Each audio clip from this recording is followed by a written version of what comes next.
Sa mata ni Doña Victoria Manzano, si Jessie isang hamak na gold digger lamang na binihag ang puso ng kanyang anak na si Luis Filmar.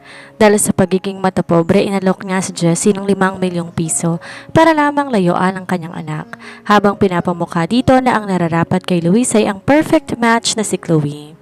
Ngunit ang di alam ng lahat, si Jessie hindi lang isang simpleng may bahay. Siya si Jessie Arabella Mendoza, ang kaisa-isang tagapagmana ng Mendoza Group of Companies. Ang kumpanyang nagmamay-ari ng halos lahat ng ari-arian na ipinagmamalaki ng mga Manzano. Na magsimula ang pang-aapi at pagdating ng kontrabidang si Chloe na empleyado lang pala sa kumpanya ni Jessie, nagpa siyang ating bida na isuot muli ang kanyang korona bilang CEO. Sundan ang isang kwentong ng matinding revelasyon kung saan ang bawat panlalait ay sasagutin ng tagumpay at ang bawat sampal ng tadhana ay magiging aral sa mga mapanghusga. Isang mapagpalang araw sa inyong lahat, mga ka-Ayesha TV at sa ating mga minamahal na kabayan sa iba't ibang panig ng mundo. Nandito na naman tayo para sa isang kwentong siguradong magpapakulo ng inyong dugo, magpapaiyak sa inyo at magbibigay ng inspirasyon. Minsan ba naramdaman nyo ng maliitin? Yung tipong tinapakan ng pagkatao nyo dalang sa akala nila wala kayong pera o kapangyarihan? Ngayong araw, samahan ninyo ako sa pagsubaybay sa buhay ni Jessie. Isang babaeng hinarap ang lupit ng kanyang biyanan, hindi gamit ang dahas, kundi gamit ang sampal ng katotohanan. Ito ay mula sa panulat ng ating mahusay na tagasulat na si Miss Ayesha, kaya naman ihanda ng inyong mga puso at damdamin. Bago tayo magsimula, huwag kalimutang i-like ang ating video, mag-subscribe at i-share ang kwentong ito. Dahil dito sa Ayesha TV, bawat kwento ay may aral at bawat aral ay nagmumula sa katotohanan. Handa na ba kayo? Tara, simulan na natin. Ang bawat kalansing na mamahaling kubierto sa persolanang plato ay tila tunog ng orasan na nagbibilang ng nalalabing pasensya sa loob ng mansyon ng mga Manzano. Gabi-gabi ganitong eksena, marangya ang hapag, masarap ang pagkain, ngunit ang atmosfera ay kasing lamig ng yelo. Wala si Luis, may kailangan tapusing emergency meeting sa kumpanya, kaya kaming dalawa lang ng kanyang ina, si Doña Victoria, ang naiwan sa pagkainan. Ito ang sandaling palagi kong kinatatakutan dahil alam ko na sa likod ng mga ngiting pinapakita niya kay Luis ay isang matalas na balaraw na handang sumaksak sa akin kapag kaming dalawa na lang. Ilang perang kailangan mo para layuan si Luis? Halos mabitawan ko ang hawak kong baso ng tubig sa biglang tanong ni Doña Victoria. Direktang kanyang tingin, walang halong biro at puno ng puot. Po, tanging naisagot ko. Huwag tayong maglokohan, Jessie. Alam kong pera lang ang gusto mo sa anak ko. Wala nang pumasok ka sa buhay namin, naging magulong lahat. Kaya't sabihin mo sa akin kung magkano at ibibigay ko sa'yo para iwan mo na siya ng tuluyan. I'll be honest, hindi kita gusto para sa kanya. Kailanman hindi ka magiging karapat-dapat sa apelidong Manzano? Naratili akong kalmado kahit ramdam ko ang panginginig ng aking mga kamay sa ilalim ng lamesa. Tinatapakan niya ang pagkatao ko, ngunit naisip ko ang anak na dinadala ko. Mama, I adore Luis, not for the money. Hindi ako yung tipo ng tao na iniisip nyo na pera lang ang habol ko. Mahal ko po ang anak ninyo at mahal niya rin ako. Malumanay ngunit may paninindigan kong tugon. Isang mapait at mapanguyam ng ngiti ang lumabas sa labi ng matanda. Tinaasan niya ako ng kilay habang dahan-dahan ibinababa ang kanyang tinidor. Hindi mo ko ina, kaya't huwag mo kong tawaging mama. At huwag mo kong gamitan ng script na mahal niyong isa't isa. Ayaw mo ng pera, pero bakit nagpabuntis ka kagad? Dahil ba alam mong mayaman siya? Dahil ba alam mong siya mag-aangat sa'yo sa putikan? Hindi totoo yan. Tumahimik ka. Putol niya sa akin. Naglabas siya ng checkbook mula sa kanyang Hermes bag at mabilis na nagsulat. Bibigyan kita ng 5 milyon para lumayo kayong mag-ina. Malaking halaga na yan. At para sa isang katulad mo, ayokong masira ang buhay ni Luis ng dahil sa'yo. Dahil ang tamang babae para sa kanya, ang babaeng may pinag-aralan, may class at mayaman ay pauwi na rito sa Pinas. Ikaw? Ikaw ay isang malanding babae, hindi nararapat para sa anak ko? Napayuko ako, kumirot ang dibdib ko, hindi para sa sarili ko kundi para sa sanggol sa sinapupunan ko. Napakahusay magpanggap ng babaeng to. Kapag kaharap si Luis, tila siya isang mapagmahal na biyanan. Pero ngayong walang anak na, lumabas ang tunay na demonyo sa loob niya. Ikaw ang magdedesisyon. Dugtong pa niya habang inilalapag ang checking may halagang 5 milyon sa tapat ng plato ko. Aalis kayong mag-ina, dalayang pera, o gagawin kong miserable ang buhay mo hanggat nasa pamamahay ka na to. Dahan-dahan kong inangat ang aking tingin. Pinunasan na isang butil ng luhang pumatak sa aking pisngi. Ngunit hindi yon luha ng pagsuko. Yon ay luha ng galit na matagal ko nang kinikimkim. Hindi alam ni Doña Victoria na ang babaeng inaapi niya ay ang kaisa-isang tagapagmana ng Mendoza Group. Hindi niya alam na ito ay nangungupahan lamang sa lupang pagmamayari ng pamilya ko. 5 milyon? Mahina akong sabi habang tinitingnan ang tseke. Dahan-dahan kong kinuha at pinunit sa harapan niya. Nanlaki ang mata ng matanda. Anong ginawa mo? Doña Victoria, sa tingin ko, kulang pang 5 milyon para pambili ng respeto na wala naman kayo. Tumayo ako ng tuwid. Taglay ang otoridad na dati kong pinapakita sa boardroom. Huwag ninyo kong babantaan ng miserableng buhay at sisiguraduhin kong sa huli siyang luluhod sa paanan ko. Pagkakit ko sa aming silid. Ramdam ko pa rin ang bilis ng tibok ng aking puso, hindi dahil sa takot kundi dahil sa galit. Ngunit bago pa man maibaba ang aking sarili sa kama, narinig ko na ang pagparada ng sasakyan ni Luis sa baba. Mabilis akong nag-ayos ng sarili. Naghugas ako ng muka at huminga ng malalim. Ayoko na mag-alala si Luis at ayoko rin na magmukhang talo sa harap ng kanyang ina. Pagbaba ko, laking gulat ko sa eksenang nasaksihan ko sa sala. Si Doña Victoria na kanina lamang ay parang dragon kung makapanlait, ngayon nakayakap kay Luis habang kunwari nagpupunas ng mga mata. "O Luis, anak, mabuti at nakauwi ka na," wika ng matanda sa boses na tila nanunuyo at puno ng pag-aalala. "Mama, bakit po? May nangyari ba?" tanong ni Luis. Bakas ang pag-aalala sa mukha habang nakatingin sa kanyang ina at pagkatapos ay sa akin na pababa pa lamang ng hagdan. "Wala naman, anak. Masyado lang akong naging emosyonal kanina habang kausap ko si Jessie. Sinasabi ko sa kanya kung gaano ako kasaya na magkakaroon na ako ng apo," pagsisinungaling ni Doña Victoria. Nakakuyom ang kamao ko. Ang bilis na magpalit ng anyo. Kanina lang tinawag niya akong malandi at gold digger pero ngayon tila siya isang mapagmahal na lola to be. "Talaga po, ma? Akala ko kung ano na," nakangiting sabi ni Luis bago lumapit sa akin at humalik sa aking noo. "Love, kumain na ba kayo? Pasensya ka na at natagalan ako sa opisina." "Tapos na kami, Luis. Busog na busog ako sa mga sinabi ng mama mo sa pagkainan kanina," makahulugan kong sagot habang diretsong tingin kay Doña Victoria. Nakita ko ang sadlit na pagkaduling ng mga mata ng matanda. Isang babala na huwag akong magkakamaling magsumbong. Ngunit ngumiti lamang ako ng matamis sa kanya. "Nga pala, Luis," singit ni Victoria. Mabilis iniba ang usapan. "Nabanggit ko na ba sa'yo? Pauwi na rito si Chloe. Tinawagan niya ako kanina. Miss na miss niya na raw tayo. Lalo ka na?" Napansin ko ang bahagyang pagtigil ni Luis. Si Chloe, ang babaeng palaging pinangangalandakan ni Doña Victoria na perfect match para sa kanyang anak. "Ah, ganun po ba? Mabuti naman kung ganun," tipid na sagot ni Luis. Inakbayan niya ako at hinalikan ng muli. "Pero ma, alam niyo naman na masaya kami ni Jessie, lalo na't paparating ng baby namin."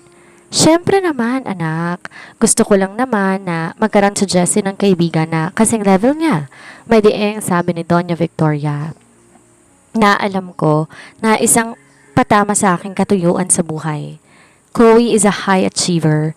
Balita ko, mas mataas ng posisyon niya sa isang malaking kumpanya sa abroad at dito niya itutuloy ang karir niya sa Maynila. Ngumiti ako sa loob-loob ko. Kasing level? Kung alam mo lang, Doña Victoria, na baka sa kumpanya ko mag-apply ang ipinagmamalaki mong si Chloe. Nang gabing yon, habang mahimbing na natutulog si Luis, kinuha kong aking cellphone. Tinawagan ko ang aking personal assistant at trusted lawyer na si Attorney Santos. "Hello, Attorney Santos? I want a full background check on a woman named Chloe.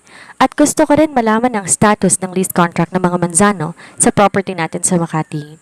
Huwag niyo munang i-renew hanggat hindi ko sinasabi. Noted, Miss Jessie. May problema po ba? Tumingin ako sa salamin at doon nakita ko ang refleksyon na isang babaeng hindi napapayag na tapakan muli. Wala naman, attorney. Gusto ko lang turuan ng leksyon ng mga taong nakakalimot kung sinong tunay na kinakalaban nila. Oras na para unti-unting ilabas ang alas.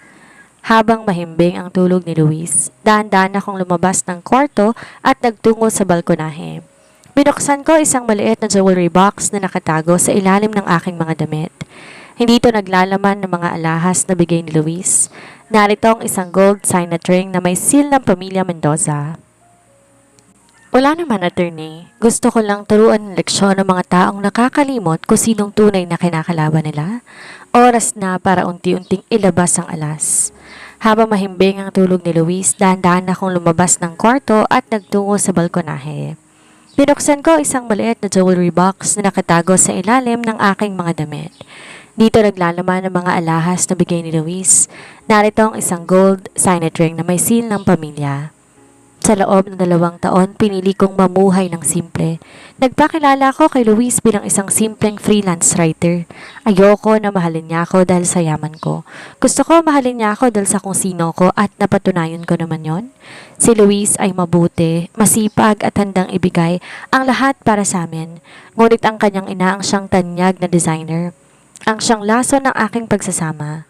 Kinaumagahan matapos umalis ni Luis para sa trabaho, nagbihis ako ng isang eleganteng corporate attire na matagal ko nang hindi na isusuot. Isang kulay asul na coat at slacks na gawa ng isang tanyag na designer.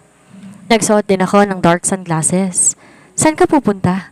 Nagulat ako na makita ko si Doña Victoria sa sala, nagkakape habang nagbabasa ng magazine. Tiningnan niya ako mula ulo hanggang paa, puno ng panghuhusga.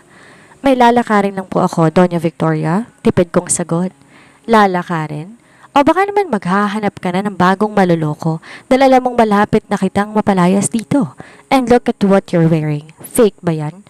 San maninakaw ang pambili niyan? Pangiinsulto niya. Hindi ko siya pinatulan sa halip. Nginitian ko lang siya ng matamis. Huwag po kayong mag-alala. Darating din ang araw na malalaman niyo kung saan galing ang lahat ng to. Lumabas ako ng mansyon at sumakay sa isang itim na SUV na naghihintay sa akin sa kanto. Malayo sa paningin ng mga CCTV ni Doña Victoria. Sa loob naghihintay si Attorney Santos. Good morning, Miss Jessie. Or should I say, CEO Mendoza? Bati niya sabay abot ng isang tablet. Direct to the point, Attorney. Anong balita? Si Chloe de la Riva. Siya ang babaeng tinutukoy ni Doña Victoria. Nakakatawang tadhana, Miss Jessie. Kaka-promote lang niya bilang marketing manager sa ating London branch. At dahil nag-request siya ng transfer sa Pilipinas, sa main office natin siya magsisimula sa susunod na linggo. Napangisi ako. So, ang tamang babae para kay Luis ay isa palang empleyado ko? How interesting. Isa pa, Miss Jessie, pagpapatuloy ni Attorney Santos. Ang Manzano Shipping Lines ay may utang na halos 200 milyon sa ating bangko. At ang lupa kung saan nakatayo ang kanilang main warehouse, pasuna ang kontrata sa susunod na buwan. Isang pirma nyo lang maaari natin silang paalisin. Tumingin ako sa labas ng bintana habang binabaybay namin ang daan patungo sa Mendoza Tower. Ang mga Manzano mayaman sa paningin ng marami, pero sa harap ng mga Mendoza, sila'y tila maliliit na isda lamang sa malawak na karagatan. Huwag muna, attorney. Hayaan ko munang magsaya si Doña Victoria sa pagdating ng kanyang pambato. Gusto kong makita kung hanggang saan ang kayabangan niya kapag nalaman niyang ang malande at gold digger na tinatawag niya ang siyang may-ari ng kumpanyang bumubuhay sa kanila. Pagbaba ko sa lobby ng Mendoza Tower, lahat ng empleyado ay yumukod at bumati. Welcome back, Ma'am Jessie. Diretso ko sa aking opisina sa penthouse. Umupo ako sa aking swivel chair at tinignan ang litrato namin ni Luis sa aking cellphone. Mahal ko siya at gagawin ko ang lahat para sa aming pamilya. Pero kung ang sarili niyang ina ang sisira sa amin, hindi ako magdadalong isip na ipakita sa kanila kung sino talaga si Jessie Arabella Mendoza. Handa ng lahat para sa welcome party ni Chloe sa susunod na linggo, ma'am. Ulat ng aking sekretary. Good. Siguraduhin mong imbitado ang mga Manzano, lalo na si Doña Victoria, sabi ko, habang lalaro ang signet ring sa aking daliri. Gusto kong siya ang unang makakita sa engranding pagbabalik ng tunay na reyna. Naging abala ang buong mansyon ng mga Manzano. Kung titingnan mo ang paligid, akala mo may darating na royalty. Puno ng bulaklak ang sala at ang kusina abala sa pagluluto ng mga paboritong putahe ni Luis at ni Chloe. Siguraduhin mong maayos ang lahat, sigaw ni Doña Victoria sa mga katulong. Tumingon siya sa akin na nakaupo lang sa gilid at nagbabasa ng libro. At ikaw, Jessie, utang na loob, mag-ayos ka naman. Mamaya darating ng bisita ni na Luis. Huwag mo kaming ipahiya sa harap ni Chloe. Ngumiti lang ako ng tipid. Huwag po kayong mag-alala, Doña Victoria. Mag-aayos ako para sa kanya. Eksaktong alas 7 ng gabi nang dumating si Luis kasama ng isang babaeng matangkad, maputi at bakas ng pagiging sopistikada sa bawat kilos. Nakadress siya ng kulay pula bitbit at isang mamahaling bag. Ito na siguro si Chloe de la Riva. Tita Victoria! Masayang bati ni Chloe sabay yakap ng mahigpit sa matanda.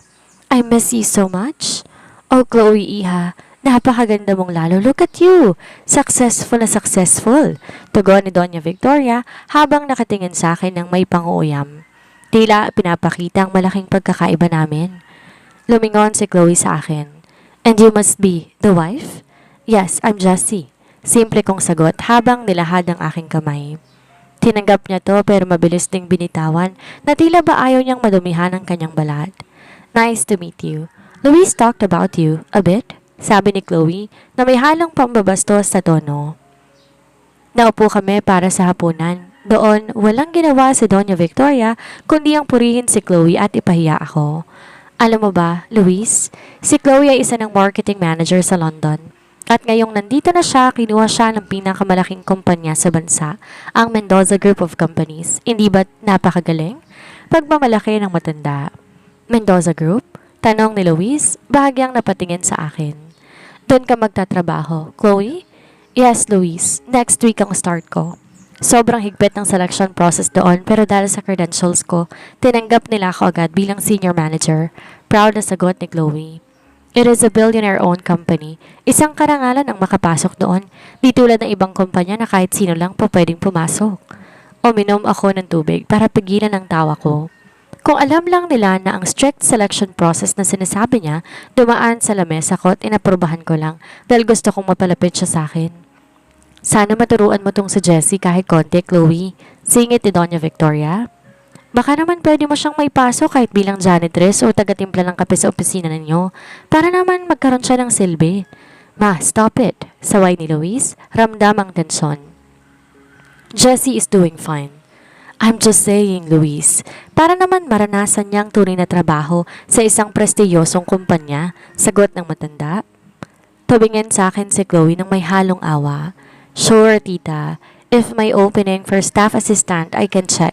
Pero as I said, Mendoza Group is for the elite. Baka mahirapan si Jessie sa environment doon. Don't worry, Chloe. Sa wakas, nagsalita na ako. Saktong-sakto, papunta rin ako sa Mendoza Tower sa Lunes. Baka doon na tayo magkita.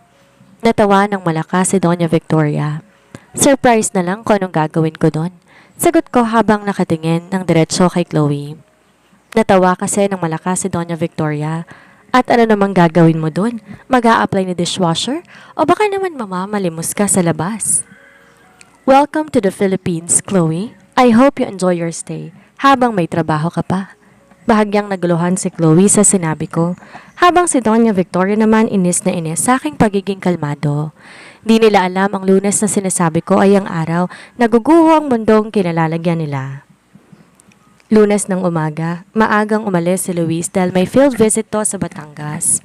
Habang si Chloe halos di maganda o gaga sa pag-aayos. Nakita ko siya sa sala. Suot ang pinakamahal niyang business suit, habang si Doña Victoria parang nanalo sa loto sa sobrang proud. Galingan mo, Chloe iha. Pakita mo sa kanila kung anong klaseng talinong wala sa ibang babae dyan. Parinig pa ni Doña Victoria habang nakatingin sa akin na may suot lang ng simpleng pambahay. Don't worry, tita. I'll make sure to impress the board of directors. Baka in a few months, maging director na ako. Mayabang na sagot ni Chloe bago tuluyang lumabas. Naman siguro kung wala na sila, pumasok ako sa aking kwarto. Doon, naghihintay ang aking head stylist. Sa loob ng 30 minuto, ang simpleng Jessie ay naglaho. Pinalitan to ng isang babaeng balot ng otoridad. Isang kulay emerald green na power suit, suot ang aking diamond-encrusted watch at ang signet ring ng mga Mendoza. Pagdating ko sa Mendoza Tower, hindi ako dumaan sa main lobby para hindi agad makita ni Chloe. Ginamit ko ang private elevator diretso sa penthouse. Ma'am Jessie, nandito na po si Miss Chloe de la Riva. Kasalukuyan po siyang sumasailalim sa orientation kasamang ibang bagong managers. Ulat ni Attorney Santos. Good. Dalhin mo siya sa boardroom. Sabihin mo, gusto siyang makausap ng CEO para sa kanyang final briefing. Utos ko habang nakatingin sa malawak na tanawin ng Makati mula sa aking bintana. Sa kabilang dako, si Chloe abala sa pagmamayabang sa kanyang mga kasamahan. You know, the CEO of this company is very mysterious, pero balita ko we will get along well. I have the credentials they need. Nang tawagan siya ni Attorney Santos, halos magdingning ang mga mata niya. The CEO wants to see me? Now? Oh my God, this is it! Pumasok si Chloe sa boardroom nang may malapad ng ngiti. Ang malaking swivel chair nakatalikod sa kanya. Good morning, Chairperson. I am Chloe de la Riva, your new Senior Marketing Manager. It's an honor to... Dahan-dahan na marapang upuan. Nanlaki ang mga mata ni Chloe. Ang kanyang panga ay halos tumaylay at ang hawak niyang folder na laglag sa sahig. Jessie? Anong ginagawa mo rito? Bakit ka nakaupo sa upuan ng CEO? Sigaw niya. Halos mawala ng boses. Guard, may intruder dito. Itong babaeng to. Asawa ng kaibigan ko. Pumasok dito at nagpapanggap na... Maupo ka, Miss de la Riva. Nalamig kong putol sa kanya. Ang boses ko kasing talas ng talaba. Pumasok si Attorney Santos kasama ng dalawang security. Miss de la Riva, please watch your tone. You are speaking to Miss Jessie Arabella Mendoza, the chairperson and CEO of Mendoza Group of Companies. Tila binuhusan ng malamig na tubig si Chloe, ngunit ang kanyang mukha ay naging kanyang mga tuhod ng inig. Hindi maaari ito. Sabi ni Tita Victoria, mahirap ka lang, na pera lang ang habol mo kay Luis. Tumayo ako at dahan-dahang lumapit sa kanya. Dinampot ang folder niya sa sahig at tinapon to sa basurahan sa tabi ko. Sa kumpanyang ito, Chloe, hindi credentials ang unang tinitingnan ko, kung hindi, karakter. At base sa pinakita mo sa hapagkainan kagabi, bagsak ka na. Sabi ko habang nakatitig ng diretso sa kanyang nanginginig na mga mata. Jessie, please, I didn't know. Pagbabakaawa niya, biglang nagbago ang tono. Hindi mo alam? O dahil akala mo wala akong kapangyarihan, kaya malakas ang loob mo na tapakan ako. Ngumiti ako ng mabait. You're fired, Chloe. Effective immediately. At huwag ka na mag-aabalang mag-apply pa sa ibang kumpanya dito sa Pilipinas. Isang tawag ko lang, saradong lahat ng pinto para sa'yo. Napaupo si Chloe sa sahig, umiiyak. Hindi pa ako tapos. Kinuha ko ang aking telepono at tinawagan ang landline sa mansyon ng mga Manzano. Alam ko si Doña Victoria ang sasagot. Hello? Sino to? Bulyaw ni Doña Victoria sa kabilang linya. Doña Victoria, si Jessie to. Panimula ko. Gusto ko lang ipaalam sa inyo na ang tamang babaeng pinagmamalaki nyo, kasalukuyan umiiyak dito sa opisina ko matapos ko siyang sibakin sa trabaho. At nga pala, pakihandaan ng mga gamit ninyo dahil ang mansyong tinitirhan ninyo, binili ko na rin yan kaninang umaga. Pagkababa ko ng telepono, alam kong nagkakagulo na sa mansyon, ngunit hindi ako agad umuwi.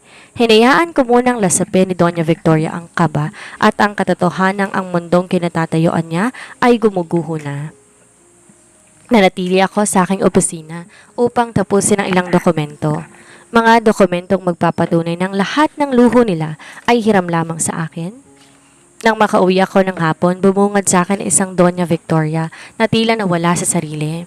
Kalat ang mga gamit sa sala at tila ba kanina pa siya naghihintay. Pagkakita niya sa akin ay kagad siyang tumayo at sumugod. Walang hiya ka? Anong kalokohan na sinasabi mo sa telepono? Paanong ikaw ang may-ari ng Mendoza Group? At ano ang karapatan mo na sibakin si Chloe? Sigaw niya. Halos pumutok ang ugat sa leeg. Huminahon kayo, Doña Victoria. Baka ma-high blood kayo. Wala pa naman si Luis dito para dalhin kayo sa ospital. Malamig kong sagot habang dahan-dahan nilalapag ang aking designer bag sa sofa. Huwag mo kong diktahan. Magnanakaw ka? Siguro ginamit mong pera ng anak ko para magpanggap na mayaman. Imposibleng ikaw ang may-ari ng kumpanyang yon. Ginamit ang pera ni Luis? Natawa ako ng mahina. Isang tawang puno ng pang-uyam. Doña Victoria, ang asawa ko, masipag at matalino. Pero ang kinikita niya sa loob ng isang taon, katumbas lang ng kinikita ko sa isang oras. Kung may magnanakaw man dito, kayo yon. Ninanakawan yung anak nyo ng kapayapaan ng isip dahil sa pagiging matapobre ninyo. Saktong pagkatapos kong sabihin yon, dumating ang mga tauhan ni Atty. Santos. May bitbit silang mga kahon at mga dokumento. Anong ginagawa ng mga taong to sa bahay ko? Bulyaw ng matanda. Correction, Doña Victoria, sa bahay ko, pagtatama ko. Inabot sa akin ni Atty. Santos ang titulo ng lupa at ng bahay. Ang mansong ito ay nakapangalan sa Mendoza Realty. Simula ngayong araw lahat ng katulong, driver at cook tatanggalin ko na. Dalang sabi ninyo gagawin yung miserable ang buhay ko, diba? Ngayon ibabalik ko lang sa inyo ang hamon. Hindi mo magagawa sa akin to. Isusumbong kita kay Luis. Palalayasin ka niya. Gawin nyo. Pero bago nyo gawin yan, basahin nyo muna to. Nihagis ko sa kanya ang lease contract ng Manzano Shipping Lines. Ang kumpanya ng asawa ko malapit nang bumagsak dahil sa mga utang na kayo rin naman ang gumastos. Kung palalayasin ako ni Luis, kasama kayong mawawalan ng lahat. Gusto nyo bang maging pulube, Doña Victoria? Napaupo ang matanda sa sahig. Ang kanyang dating maotoridad na muka ay napalitan ng takot. Sa kabilang dako, pumasok si Chloe, mugto ang mga mata, gulo-gulo ang buhok. Tita, totoong lahat ng sinabi niya. Siya ang CEO. Pinahiya niya ako sa harap ng lahat. Pagmamaktol ni Chloe. Tiningnan ko silang dalawa. Ang dalawang babaeng nagplanong sirain ako. Chloe, ang sabi mo kagabi, baka mahirapan ako sa environment ng Mendoza Group? Well, ikaw ang nahirapan, di ba? At ikaw naman, Doña Victoria, ang sabi mo, ang tamang babae para kay Luis ay pauwi na? Tama ka, nandito na siya sa harap mo at siya ang magpapabagsak sa'yo. Jessie, please, wag naman ganito. Pabalong na sabi ni Victoria, nawala na ang dating yabang. Nagsisimula pa lang tayo, Doña Victoria. Gusto nyo na masirableng buhay, ibibigay ko sa inyo. Mula ngayon, kayang dalawa ni Chloe ang gagawa ng gawaing bahay. Walang katulong, walang aircon, at higit sa lahat, walang pera mula sa akin o kay Luis. Tinalikuran ko sila at umakyat sa kwarto. Ramdam ko ang bigat ng bawat hakbang, pero kasabay nito ang sarap ng pakiramdam na sa wakas, wala nang tatapak sa pagkatao ko. Ngunit ang tanong, paano ko tayo ipapaliwanag kay Luis kapag nalaman niyang lahat? Gabi na makauwi si Luis mula sa kanyang field visit. Pagod siya, ngunit ang bumungad sa kanya sa sala, hindi ang tahimik na tahanan na inaasahan niya. Natatan niya ang ina na si Doña Victoria at si Chloe na nakaupo sa sahig. Namumula ang mga mata sa kakaiyak habang madilim ang buong paligid dahil pinatay ko ang mga dekoratibong ilaw na kumukonsumo ng malaking kuryente. Anong nangyayari dito? Ma, Chloe, bakit madilim? Nasaan ang mga katulong? Sunod-sunod na tanong ni Luis, bakas ang labis na pagkalito. Agad tumayo si Doña Victoria at sumugod sa anak. Luis, salamat at nandito ka na. Ang asawa mo, ang demonitang si Jessie. Pinalayas niya lahat ng tao rito. Sinabihan niya kaming mga basura, anak. Kailangan mong gawin ng tama. Palayasin mong babaeng yan bago pa rin tayo ubusin. Wait ma, dahan-dahan. Paanong palalayasin ni Jessie ang mga tao? Siyang nasa labas lang buong araw. Sagot ni Luis, tila hindi makapaniwala. Lumingon si Luis sa akin, habang dahan-dahan akong bumababa ng hagdan. Suot pa rin ang aking emerald green suit, ngunit wala ng aking sunglasses. Ang tindig ko hindi na ang tindig ng asawang sunod-sunuran. Jessie, anong sinasabi ni Mama? At bakit ka nakabihis ng ganyan? Tanong ni Luis, ang boses mahinahon pero may halong kaba. Huminga ako ng malalim. Luis, mahal kita. At alam mong hindi kita sasaktan pero hindi ko na kayang manahimik habang sarili mong ina at ang babaeng ito. Turo ko kay Chloe ay tinataboy ako at tinahamak ang pagkatao ko dahil ang akala nila mahirap ako. Luis, nagsisinungaling siya, hiyaw ni Chloe. Pinahiya niya ako sa opisina. Sinabihan niyang wala akong kwenta. Totoo yon, Luis, pag-amin ko. Sinibak ko siya sa trabaho dahil wala siyang respeto sa boss niya. Natawa ng sapilitan si Luis. Boss? Jessie, anong ibig mong sabihin? Sa Mendoza Group nagtatrabaho si Chloe. Eksakto, Luis. Sa kumpanya ko, siya nagtatrabaho. Seryoso kong sabi. Inabot ko sa kanya ang isang envelope na naglalaman ng aking tunay na pagkakakilanlan at ang mga dokumento ng pag-aari ng mansong ito at ang utang ng kumpanya nila. Nanahimik ang buong sala habang binabasa ni Luis ang bawat pahina. Ang kanyang kamay bahagyang nanginig. Tumingin siya sa akin pagkatapos ay sa kanyang ina na ngayon ay hindi makatingin ng diretsyo. Jessie Arabella Mendoza? Ikaw ang may-ari ng kumpanyang nagbigay ng loan sa amin. Ikaw ang nagmamay-ari ng lupang kinatatayuan ng warehouse namin. Pabulong na tanong ni Luis. Oo, Luis. Tinago ko to dahil gusto kong mahalin mo ko bilang ako, hindi bilang isang bilyonarya. Pero ang nanay mo, inalok ako ng 5 milyon para layuan ka. Tinawag akong malandi, tinawag akong gold digger. Paliwanag ko. Ang boses ko ay nagsisimula ng manginig sa emosyon. Ngayon, Luis, sino sa amin ang totoo?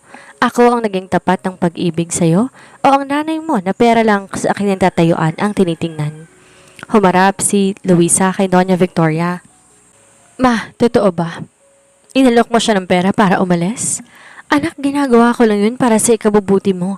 Akala mo ano?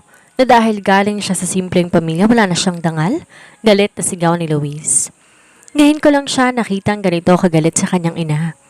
Jessie is my wife. She is carrying my child at ang katotohanang mas mayaman siya sa atin, hindi nagbabago sa katotohanang minaliit mo siya? Lumapit si Luis sa akin at hinawakan ang aking mga kamay.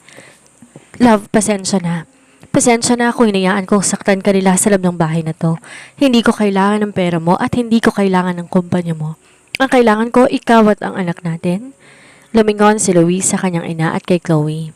Ma, Chloe, kung di nyo kayang irespeto ang asawa ko sa loob ng pamamahay na to na pagmamayari na pala niya, kayo ang malayang umalis. Hahabulin ko mga utang ng kumpanya namin. Magtatrabaho ko ng marangal pero hindi ko itataboy ang babaeng nagmahal sa akin ng walang kapalit. Napaatras si Doña Victoria. Hindi niya akalaing kakampi si Luis sa akin. Si Chloe naman napayo ko, alam na wala na siyang alas na po pwedeng ipaglaban. Luis, pati ba naman ikaw? Iyak ng matanda. Kayo ang nagsimula nito, Ma. Ngayon, harapin niyo ang resulta ng inyong pagiging mata pobre. Sabi ni Luis bago ko inakay pabalik sa aming kwarto. Iniwan silang dalawa sa dilim ng sala. Isang linggo nang nakalipas simula nang mangyari ang revelasyon sa mansyon. Pinayagan ko silang manatili ngunit sa ilalim ng aking mga kondisyon. Walang katulong, walang luho, at silang gumagawa ng lahat ng gawaing bahay. Si Chloe naman di pa rin umaalis, umaasang mababaliktad pa niya ang sitwasyon. Isang hapon, naisipan kong lumabas para bumili ng mga gamit para sa aking baby. Gusto ni Luis na samahan ako, ngunit may mahalaga siyang inaayos sa kumpanya. Nagsuot lang ako ng isang simpleng maternity dress at flats. Ayokong maka-attract ng atensyon. Hindi ko inaasahan na makikita ko sina Doña Victoria at Chloe sa loob ng Grand Emporium, ang pinakamahal na mall sa bansa. At gaya ng dati, bitbit pa rin nila ang kanilang yabang kahit na hindi sagad ang limit ng kanilang mga credit. Look who's here, parinig ni Chloe nang makita niya ako sa isang butik ng mamahaling baby clothes. Kahit pala mayaman ka na, Jessie, mukha ka pa rin yaya sa suot mo. Lumingon si Doña Victoria. Nagpatuloy ako sa pagpili ng mga damit na gawa sa organic silk. Excuse me, miss? Tawag ni Chloe sa sales clerk na abala sa pag-aayos ng display. Pakikuha nga itong itim na dress, isusukat ko, at pakialis nga itong babaeng ito rito, nakahadlang sa view. Ang sales clerk na mukhang bago pa lamang ay tiningnan ako mula ulo hanggang paa. Ma'am, pasensya na po. Executive boutique po ito. Baka po hindi ninyo kayang bayaran ng mga gamit dito? Sabi ng clerk sa akin, halatang nadala sa sinabi ni Chloe. Natawa ng malakas si Doña Victoria. See? Kahit ang mga trabahador dito alam na hindi ka bagay sa lugar na to. Bakit di ka na lang pumunta sa palengke? Doon ka bagay. Ngumiti ako ng dahan-dahan. Sigurado ba kayo na gusto niyo akong paalisin dito? Of course, we're regular customers here. I'm a gold card holder of this mall. Mayabang nasabi ni Chloe habang iwinawag-iway ang kanyang card. Saktong lumabas ang store manager mula sa opisina nito. Pagkakita sa akin, namutla ito at agad na nagtatakbong lumapit. Miss Mendoza, good afternoon po. Hindi niyo po sinabing bibisita kayo? Bati ng manager sa bayo ko ng malalim. Nagkatinginan sina Doña Victoria at Chloe. Manager, kilala mo ang babaeng to? Tanong ng matanda. Siyempre po, ma'am. Si Miss Jessie Arabella Mendoza po, ang may-ari ng buong The Grand Emporium. Siya po ang boss namin. Paliwanag ng manager na nanginginig ang boses. Lumingon ako sa sales clerk na kanina nagpapaalis sa akin. And it seems like your staff needs more training, manager. Sinabihan niya akong hindi ko kayang bayaran ng mga gamit dito. Naku ma'am, I'm so sorry, hindi ko po alam. Halos maiyak na ang clerk. Tumingin ako kay Chloe at kay Doña Victoria na tila estatwa sa pagkakatayo. And regarding this too, Manager, pakicheck ang gold card ni Miss De La Riva. I believe I ordered to freeze all accounts related to the Manzano family and their associates this morning. Sinubukan ng manager iswipe ang card ni Chloe sa terminal. Declined. I'm sorry ma'am, but your card is invalid, sabi ng manager. What? Imposible, may pera pa ako dyan, sigaw ni Chloe. Wala na, Chloe. Lahat ng accounts na ginagamit nyo nakalink sa Manzano Shipping Lines na kasalukuyan nasa ilalim ng audit ng kumpanya ko, paliwanag ko. At Doña Victoria, ang mga paper bags na hawak nyo, pakibalik na lang sa counter kung di nyo mababayaran ng cash. Pinagtitinginan na sila ng mga tao sa mall. Ang dating mga alta sosyedad na sina Victoria at Chloe, ngayon pinagbubulungan dahil sa kahihiyan. Jessie anak, huwag mo naman kaming ipahiya ng ganito. Pabulong na pakiusap ni Victoria, pilit na tinatago ang mukha sa mga tao. Hindi ko kayo pinapahiya, Doña Victoria. Pinapakita ko lang sa inyo ang realidad. Sa mundong ito, hindi ang suot o ang card ang nagbibigay halaga sa tao, kundi ang respeto. Isang bagay na kinalimutan ninyo? Iniwan ko silang nakatayo sa gitna ng butik habang ang manager sinisimulan ng bawian ang mga gamit na hindi nila mabayaran. Paglabas ko ng mall, huminga ako ng malalim. Hindi ito tungkol sa paghihigante. Ito ay tungkol sa pagtuturo sa kanila ng bawat tao, gaano man kasimple sa anyo ay may dangal na di dapat tapakan. Dumating ang gabi ng Mendoza Excellence Gala, ang pinaka-prestiyosong event sa mundo ng negosyo. Lahat ng malalaking pangalan naroon. Bilang chairperson, kailangan kong magpakita, ngunit binalita ko kay Doña Victoria na may out-of-town business trip ako para bigyan sila ng pagkakataong gumawa ng hakbang. Gaya ng inaasahan, kinuha ni Doña Victoria ang pagkakataon. Ginamit ang natitirang alahas na hindi ko pa nababawi para makuha ang 2 guest pass na ipinadala ko sa mansyon na akala nila'y galing sa isang kumpare ni Luis. Ngayong gabi, Chloe, kailangan mapansin ka ng board of directors. Kailangan mong mapatunayan na ikaw ang mas karapat-dapat para kay Luis kaysa sa babaeng yon. Kumpas ni Doña Victoria habang nag-aayos sila sa tapat ng salamin. Nakarating sila sa engranding ballroom ng Manila Hotel. Suot ni Chloe ang isang kumukuditap na silver gown, habang si Doña Victoria pilit tinatago ang kaba sa likod na makapal na makeup. Tita, sigurado ba kayong wala si Jessie dito? Bulong ni Chloe habang nakatingin sa paligid. Wala siya rito, iha. Ang sabi niya, nasa probinsya siya para sa isang bidding. Masyado siyang kampante. Kaya ito ang oras natin para humanap ng bagong kakampi. Sagot ng matanda. Nagsimula ang programa. Umakyat sa entablado si Attorney Santos.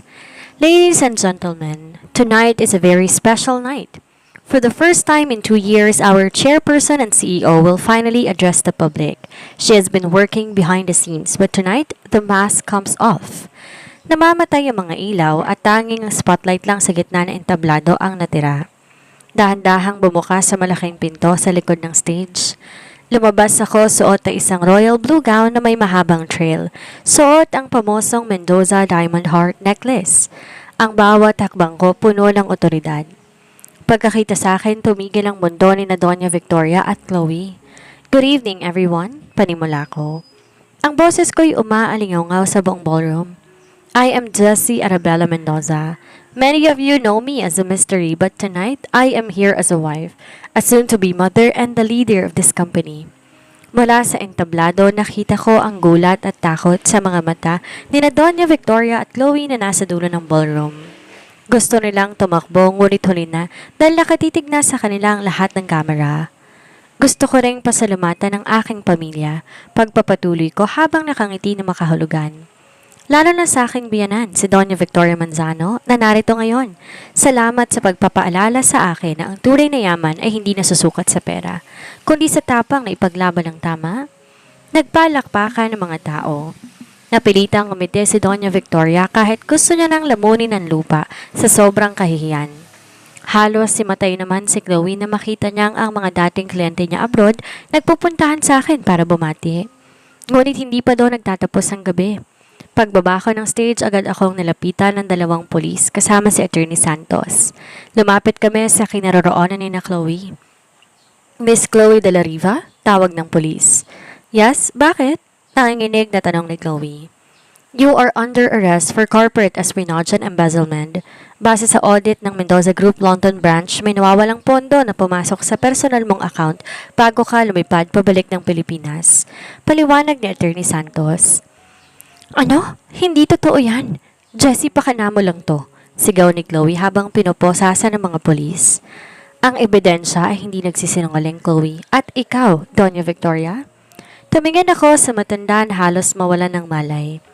Ang lahat ng alahas na suot mo ngayon ay nakaw mo yan sa vault ng asawa ko.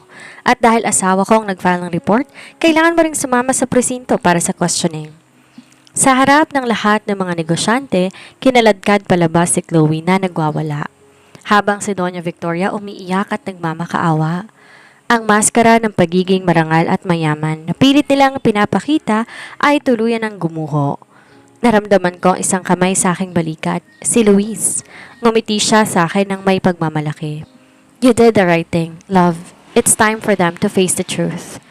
Nabalot ng ingay ang bulong-bulungan at ang buong presinto. Hindi akalain ni Doña Victoria na sa tanang buhay niya, mararanasan niyang maupo sa isang malamig na bangko ng pulisya. Katabi ang nanginginig na si Chloe. Ang mga flash ng kamera mula sa mga reporter sa labas ay tila mga kidlat na tumatama sa kanyang dangal. Ilabas niyo ako rito. Hindi niyo ba kilala kung sino ko? Pagwawala ni Chloe habang pilit inaayos ang kanyang gulugulong buhok.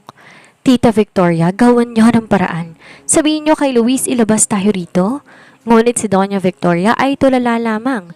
Ang kanyang mga mata nakapako sa pintuan kung saan pumasok isang babaeng nakasuot ng itim na dress. Si Jessie, kasama si Luis. Luis, anak! Sigaw ni Victoria habang tumatayo at pilit na lumalapit sa rehas na naghihiwalay sa kanila. Sabihin mo sa asawa mo, iurong ang demanda. Nagkamali lang kami, anak. Si Chloe, baka nagkaroon lang ng pagkakamali sa accounting. Tumingin si Luis sa kanyang ina na may malalim na lungkot. Ma, hanggang kailan ka magsisinungaling? Nakita ko ang mga bank statements. Nakita ko ang mga lahas na kinuha mo sa safe ko na pagmamayari ni Jessie. Hindi ito pagkakamali, ma. Ito ay pagnanakaw. Lumapit ako, tumayo sa tabi ni Luis. Tumingin ako ng diretso kay Chloe. Alam mo, Chloe, noong una kitang makita sa pagkainan, akala ko talagang matalino ka. Pero ang magnakaw sa kumpanyang pagmamayari ko habang sinusubukan mong akitin ang asawa ko, yan ang pinakabobong hakbang na ginawa mo. Malamig kong sabi.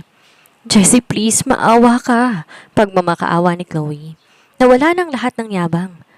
Gagawin ko lahat. Ibabalik ko ang pera. Wag mo lang ako ipakulong. Ang pera, madaling ibalik, Chloe. Pero ang tiwalang sinira mo at ang pagkatao ko na tinapakan niyo ni Doña Victoria, yan ang walang presyo. Sagot ko. Tumingon ako kay Doña Victoria. At kayo, Doña Victoria. Ang sabi niyo noon, tamang babae para kay Luis. Dahil empleyado siya sa isang malaking kumpanya. Well, ito ang sampal ng katotohanan. Ang kumpanyang pinagmamalaki ninyo na pinagtatrabahuhan ni Chloe, ako ang nagpapatakbo. Ang boss na pilit niyang pinapabilib ay ang babaeng tinatawag niyang malandi. Napaatras si Victoria. Jessie, hindi ko lang alam.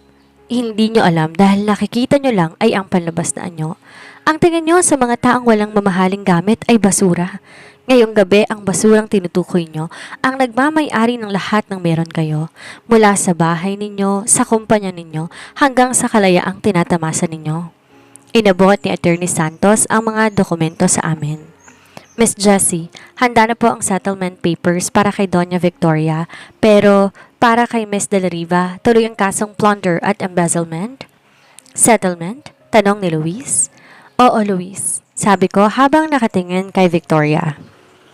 Hindi ko ipapakulong ang nanay mo dahil ayokong lumaki ang anak natin nang alam ang lola niya nasa likod ng rehas. Pero may kapalit ito. Doña Victoria? Ano? Kahit ano, Jessie. Mabilis na sagot ng matanda. Pipirmahan nyo ang kasunduan na hinding-hindi na kayo makikialam pa sa buhay namin. Titira kayo sa isang simpleng apartment sa probinsyang binigay ko at mamumuhay kayo sa isang buwan ng allowance na sapat lang para sa pagkain at gamot. Walang alahas, walang party, at walang katulong. Mararanasan ninyo ang buhay ng mga taong binaliit ninyo. Napahagulhol si Doña Victoria. Ito ang pinakamasakit na parusa para sa isang babae na nabuhay sa luho at yabang. Ang mamuhay ng simple at walang kapangyarihan. At ikaw, Chloe, dagdag ko, habang tinitingnan ng babaeng nakaposas na ngayon. Maghanda ka na dahil sa loob ng kulungan, walang gold card na makapagliligtas sa iyo. Isang linggo matapos ang gulo sa presinto, naging usap-usapan sa buong bansa ang pagbagsak ng mga imahe ni Chloe de la Riva at ang pagkakasangkot ng pangalang Manzano sa isang eskandalo. Ngunit sa likod ng mga balita, tahimik ang loob ng mansyon. Dahil ang mga dokumentong inihanda ni Atty. Santos, iniharap ko si Doña Victoria sa huling pagkakataon sa loob ng bahay na yun. Wala na ang kanyang mga mamahaling perlas. Wala na ang kanyang kapalaunan. Nakaupo siya sa isa lamang sulok. Nakatingin sa kawalan. Narito ang mga papeles, Doña Victoria. Ang apartment sa probinsya ay handa na. Doon ko kayo ititira kasama ng caregiver na ako magbabayad para masiguradong maayos ang kalusugan ninyo. Panimula ko habang inilalapag ang pluma sa harapan niya. Tumingala siya sa akin. Ang mga mata niya ay walang bakas ng galit, kung hindi, puro pagsisisi. Totoo bang kukunin mo na rin pati ang kumpanya ni Luis? Hindi ko kukunin, Doña Victoria. Ia-absorb ng Mendoza Group ang Manzano Shippings para hindi tutuluyang mabangkarote. Mananatiling CEO si Luis pero lahat ng desisyon dadaan sa akin. Paliwanag ko. Ito lang ang tanging paraan para hindi kayo mabaon sa utang dahil sa mga luho ninyo. Bigla, lumuhod si Doña Victoria sa harap ko. Narinig ko ang paghikbi niya, isang tunog na hindi ko akalain na magmumula sa isang babaeng kasing tigas ng bato. Patawarin mo ako, Jessie. Patawarin mo ako sa lahat ng panlalait ko sa'yo. Masyado akong nabulag ng pera at ng katayuan sa lipunan. Hindi ko nakita ng babaeng pilit kong tinataboy ang siyang magliligtas sa amin sa huli. Pagmamakaawa niya habang hinahawakan ang dulo ng aking damit. Dahan-dahan ko siyang pinatayo. Tumayo po kayo dyan. Di ko kailangan ng pagluhod ninyo. Ang kailangan ko ay ang katiyakan na natuto na kayo na ang halaga ng tao wala sa kapal ng pitaka o sa sikat ng apelido. Naiintindihan ko na, Jessie. Maraming salamat. Salamat dahil sa kabila ng lahat, hindi mo ako hiniyaang mabulok sa kulungan. Sabi niya habang pinipirmahan ng mga papeles. Sa kabilang dako pumasok si Luis. Nakita niya ang eksena at dahan-dahang lumapit sa amin. Inakbayan ang kanyang ina. Ma, sa probinsya mas magiging tahimik ang buhay ninyo. Bisitahin namin kayo ni Jessie kapag naisilang ng apo ninyo. Salamat, anak. Salamat, Jessie. Wika ni Victoria bago dahan-dahang kinuha ang kanyang maliit na maleta, ang tanging gamit na natira sa kanya. Pagkaalis si Doña Victoria patungo sa probinsya, naramdaman ko ang isang malaking tinik na nabunot sa aking dibdib. Ang mata pobre, natuto na ng leksyon, di sa pamamagitan ng karahasan, kundi sa pamamagitan ng sampal ng realidad na ang mundo ay bilog. Love, handa ka na ba para sa huling kabanata ng buhay natin? Tanong ni Luis habang hinahaplos ang aking tiyan. Higit pa sa handa, Luis. Dahil sa wakas wala na tayong itatago, wala na tayong kinatatakutan, nakangiti kong sagot. Ngunit bago kami tuluyan magpahinga, isang tawag ang natanggap ko mula sa London branch. Ma'am Jessie, may nadiskubre pa po kaming mga dokumento tungkol sa mga transaksyon ni Chloe. Mukhang may iba pa siyang kasabwat na hindi natin inaasahan. Napangisi ako. Hayaan niyo na sila. Ang mahalaga, ang reyna nakabalik na sa kanyang trono. At ang mga nagtangka sa kanya ay nasa kung saan man sila nararapat. Lumipas ang 7 buwan. Ang ingay na iskandalo na palitan ng katahimikan at kapanatagan. Ang Mendoza Group at Manzano Shipping ay tuluyan ng nagsanib puwersa na naging dahilan upang mas lalong tumatag ang ekonomiya ng ating mga kumpanya. Ngunit sa kabila ng lahat ng tagumpay sa negosyo ay may isang kaganapan na mas mahalaga sa akin kaysa sa anumang bilyon. Ngayong araw ang binyag ng aming panganay, si Luis Arabelo Mendoza Manzano. Ginanap ang selebrasyon sa hardin ng aming mansyon. Simple lang ang dekorasyon, malayo sa magarbo at mapapanggap ng mga party na kinagisna ni Luis noon. Ang mga dumalo ay ang mga tunay na kaibigan, pamilya at mga tapat na empleyado. Sa isang sulok nakita ko isang babaeng nakasuot ng simpleng floral dress. Wala na makapal na makeup at ang matatalas na tingin. Lumapit ako sa kanya. Mabutit nakarating kayo, Mama Victoria, pati ko. Dahan-dahan tumayo si Doña Victoria mula sa kanyang upuan. Sa loob ng 7 buwan niya sa probinsya, tila nagbago ang kanyang buong pagkatao. Ang kanyang mga kamay, na dati puno ng diamante, ang suot, ngayon may bakas ng pagtatanim sa kanyang maliit na garden. Hindi ko palalampasin ang binyag ng apo ko, Jessie, nakangiting sabi niya. Salamat. Salamat dahil binigyan mo ako ng pagkakataon na masilayan siya. Patawad kung naging hadlang ako sa inyo noon. Tapos na yon, Ma. Ang mahalaga, naririto kayo ngayon. Sagot ko habang pinapakita sa kanya ang natutulog na sanggol. Habang nagpapatuloy ang selebrasyon, lumapit sa akin si Luis at inakbayan ako. Love, tingnan mo sila. Sino bang mag-aakala na magiging ganito tayo katahimik pagkatapos ng lahat ng bagyong pinagdaanan natin? Ang pag-ibig na totoo ay laging nakahanap ng daan. Kahit gaano pa karaming perang itapat o gaano man lang karaming panlalait ang harapin, basta tapat ang puso, laging matagtagumpay ang tama, tugon ko. Sa balita naman, nalaman naming nahaturan na si Chloe na 10 taong pagkakabilanggo. Ang kanyang mga naging kasabwat ay isa-isa ring nadakip. Wala nang Chloe de la Riva na manggugulo sa amin. Ang kanyang ambisyon at kasakiman ang naging mitsa ng kanyang sariling pagbagsak. Tumayo ako sa gitna ng entablado para sa isang maikling mensahe. Maraming salamat sa inyong lahat. Ang kwentong ito hindi tungkol sa yaman o kapangyarihan. Ito ay tungkol sa isang babaeng nagmahal na itaboy, ngunit nanindigan para sa kanyang dangal. Sa buhay, hindi kailangan maging matapobre para irespeto. Ang tunay na respeto ay nakukuha sa pagpapakumbaba at sa pagmamahal na walang hinihintay na kapalit. Tumingin ako kay Luis at sa mga mata niya nakita ko ang aking buong mundo. Hindi na ako si Jessie Arabella Mendoza na kinatatakutan sa boardroom. Ako na si Jessie, ang asawa ni Luis at ina ni Baby Luis Jr. At doon nagtapos ang aming laban, isang masayang pamilya, isang matatag na pagsasama at isang pag-ibig na kailanman ay hindi matutumbasan ng 5 milyon o lang anumang yaman sa mundo. 5 taon na ang lumipas. Ang mansyon ng mga Manzano na dati puno ng malamig na tensyon at mapanghusgang mga salita, ngayon ay umaalingaw sa tunog ng tawa ng 2 bata. Si Luis Jr. na 5 na ang edad at ang bunsong si Arabella na 3 taon naman. Isang maaraw na hapon at abala ang lahat para sa selebrasyon ng anibersaryo ng Mendoza Manzano Corporation. Isang charity na itinayo ni Jessie upang tumulong sa mga overseas Filipino workers or OFWs at ng kanilang mga pamilya. Mama Victoria, dahan-dahan lang po sa pag-ayos ng bulaklak, biro ko habang papalapit sa aking biyanan na abala sa hardin. Lumingon si Doña Victoria suot ang kanyang simpleng straw hat at gardener gloves. Ngumiti siya, isang ngiti na hindi napilit, kung hindi, tunay na nagmumula sa kapayapaan ng kanyang puso. Ayos lang ako, Jessie. Gusto ko lang maging perpektong lahat para sa event mamaya. Alam mo namang ito ng buhay ko ngayon, ang magsilbi at magpasalamat, aniya. Sino ang mag-aakala? Ang dating Doña Victoria na hindi humahawak ng dumi ay isa na ngayong aktibong volunteer sa mga livelihood programs ng kumpanya.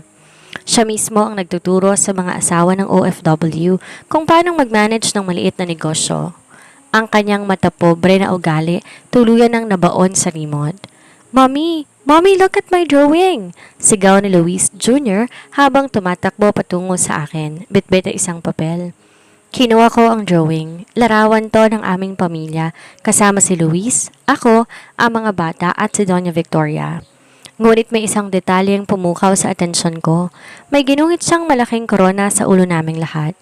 Bakit may korona kaming lahat, anak? Tanong ko. Sabi po ni Lola Victoria, lahat daw po tayo royalty. Hindi dahil sa pera, dahil mabuti raw po ang puso natin. Inosenteng sagot ng bata. Napaiyak ng bahagya si Victoria sa narinig. Nilapitan niya ang apo at binuhat ito.